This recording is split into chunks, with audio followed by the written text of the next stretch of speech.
कभी कभी लाइफ में हमारे सामने ऐसी सिचुएशंस खड़ी हो जाती है जिनसे लड़ना मुश्किल होता चला जाता है। हालात हमारे कुछ ऐसे हो जाते हैं मानो सब कुछ खत्म हो गया हो। दूर दूर तक सिर्फ अंधेरा ही अंधेरा दिखाई देता है। कुछ समझ नहीं आता कि ऐसी सिचुएशंस में करें तो करें क्या। और कई बार तो ऐसी सिचुएशंस में क्विट करने का मन करता है। हालात चाहे तुम्हारे कैसे भी क्यों ना हो, एक बात तो तय है कि ये वक्त अभी गुजर जाएगा। चाहे अच्छा वक्त हो या फिर बुरा वक्त, गुजर जाएगा। लेकिन एक बात हमेशा याद रखना कि जिंदगी में कुछ भी कर गुजरने की अपॉर्चुनिटीज सिर्फ इसी वक्त में मिलती है, अगर उस सिचुएशन में क्विट ना किया जाए तो। क्योंकि विनर्स जो होते हैं वो कभी भी क्विट नहीं करते, और जो क्विट करते हैं वो कभी भी विनर्स नहीं बनते।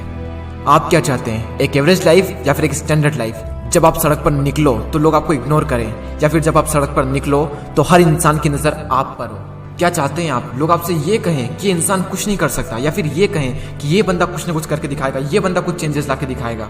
लेकिन कैसे करेगा? क्विट करके। मर जाना, लेकिन क्विट मत करना। चाहे परिस्थिति कितनी भी विपरीत क्यों ना हो, कभी भी क्विट मत करना।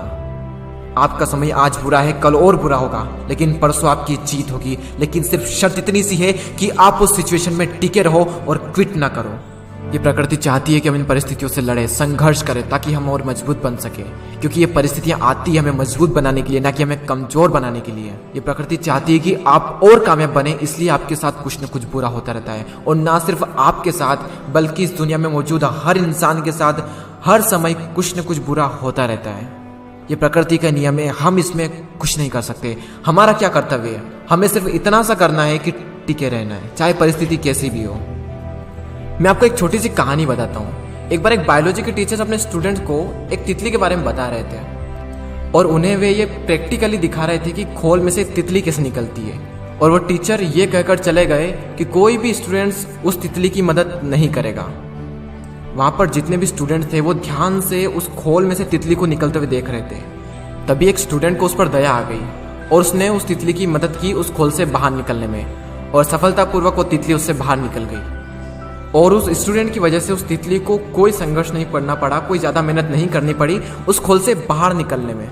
लेकिन वो तितली थोड़ी ही देर में मर गई। जब टीचर वापस लौटे तो उन्हें पूरी घटना मालूम हुई। तब उन्होंने अपने स्टूडेंट को बताया कि वो तितली जब संघर्ष करती है तो उससे उसके पंखों को मजबूती मिलती है। यही प्रकृति का नियम है। उस तितली की मदद करके उस स्टूडेंट ने उस तितली को संघर्ष करने का मौका नहीं दिया, और यही परिणाम हुआ कि वो तितली मर गई।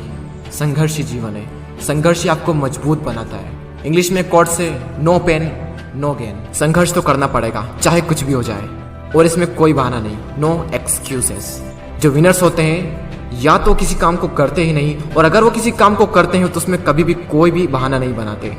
और जो लूजर्स होते हैं वो किसी भी काम को करेंगे तो हर किसी में बहाना बना देंगे। अगर वो चाहें तो बहाना बनाने पर पूरी एक बुक लिख सकते हैं। मेरी तो किस्मत ही खराब है, मेरे साथ ही ऐसा क्यों होता है, मेरी एज बहुत कम है, मेरी हाइट बहुत कम है, मैं काला हूँ, मैं सुंदर नहीं हूँ, लोग मुझे पसंद नहीं करते, मैं ज्यादा पढ़ा लिखा नहीं हूँ, मेरे पास टाइम नहीं है, मेरी आवाज अच्छी नहीं है, मेरे पास ये नहीं है, मेरे पास वो नहीं है, काश ऐसा होता, काश वैसा होता। देखो, जो जैसा है वो वैसा है। ना तो आज तक कुछ बदला है और ना ही कभी कुछ बदलने वाला है, तब तक जब तक कि आप अपने आप को नहीं बदल लेते। जब भी अंदर से ऐसी फीलिंग्स आए, जब भी बहाना बनाने का मन करे, अपने आप से जोर से चीख के चिल्ला के अपने आप से कहें नो एक्सक्यूजेस। कोई बहाना नहीं। जहां पर भी आप काम करते हैं, जहां पर भी आप पढ़ाई करते हैं, जो भी आपका वर्क प्लेस है, वहां पर कागज पर लिखकर चिपका दें नो एक्सक्यूजेस। कोई बहाना नहीं। मैंने भी अपने वर्क प्लेस पर ये लिख रखा है नो एक्सक्यूजेस, और आज से आप भी कसम खा लें कि कभी भी जिंदगी में बहाना नहीं बनाएंगे। आज आप लोग भी कमेंट में लिख कर जाएं नो एक्सक्यूजेस, ताकि मुझे पता चले कि कितने लोगों ने इस वीडियो को पूरा देखा। मैं आपसे मिलूंगा अगले वीडियो में। जय हिंद, जय भारत।